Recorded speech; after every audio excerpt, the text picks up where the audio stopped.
Having introduced a host of big upgrades in Monaco, Mercedes looked to finally be on an upward trajectory. That was until Austria, however, where we saw a sudden dip in performance from the W14, which saw their back-to-back podium streak come to an end. And in today's video, Hamilton has issued his own statement in regards to what went wrong in Austria, and on top of that, Wolff has revealed more on Hamilton's contract extension. So with that said, let's dive straight into the video. Things have been looking up for Mercedes since the Monaco upgrades, with a double podium in Barcelona and another podium for Hamilton in Canada. However, Austria was a completely different story, as we heard a very frustrated Hamilton frequently say over the radio just how bad the car is, as we saw him tumble down the order and receive a 10-second penalty for track limit violations. And Hamilton has since stated that Mercedes' Red Bull Ring disaster definitely took him and the team by surprise, stating that the car felt worse to drive there than it has in the previous 2 rounds. I definitely didn't expect it to be as bad as it was today. I don't really have an answer for it, really. It's definitely surprising, but the feeling of the car was very much the same as the feeling I had all last year. So in that respect, it's not the biggest surprise.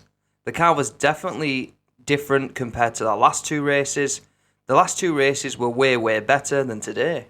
Hamilton faced increased difficulties due to an excessive adjustment to the front wing, which was intended to stabilise the car's rear end. However, this resulted in him having trouble maintaining control on turns 9 and 10, leading to a 5-second track limits penalty after just 17 out of the 71 lap race.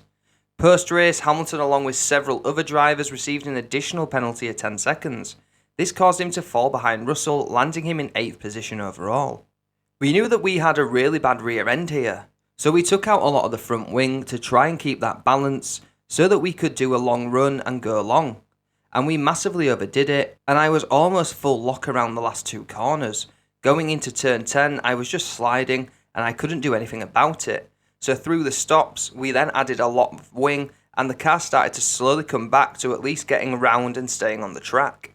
Unfortunately, track limits ended up playing a huge role in how the race result was decided, as the FIA were flooded with up to 1,200 transgressions for track limits in the final sector of the track. This issue also led to protests being made by Aston Martin, which was revised 4 hours after the checkered flag. I think they need to probably find a solution for this track. Years ago, when we didn't have the track limits thing, the track was so much more enjoyable to drive. It's strange to be driving and have to almost comment on the car ahead, because that's what the team wants you to do. But that's not motorsport and not racing. Lando was going off so much, it was insane. As soon as he passed me, he went off like at least 10 times, and so did Perez. Obviously, they should be able to just go off, and none of us get it. Now, all of this lack of performance must have Hamilton questioning his contract at Mercedes, which is due for renewal in 6 months' time. And many fans were quick to point out that Wolff coming on the team radio and saying, "Lewis, the car is bad, we know, please drive it," may have been Wolff being fed up with the 7-time world champion and potentially his seat at the team.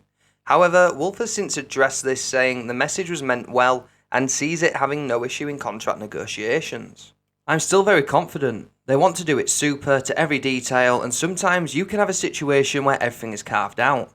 This is not a money discussion at all. It is about the future, what it is and what we want to do right and optimise. We're not talking anything anymore about duration or money. All of that, it's other topics.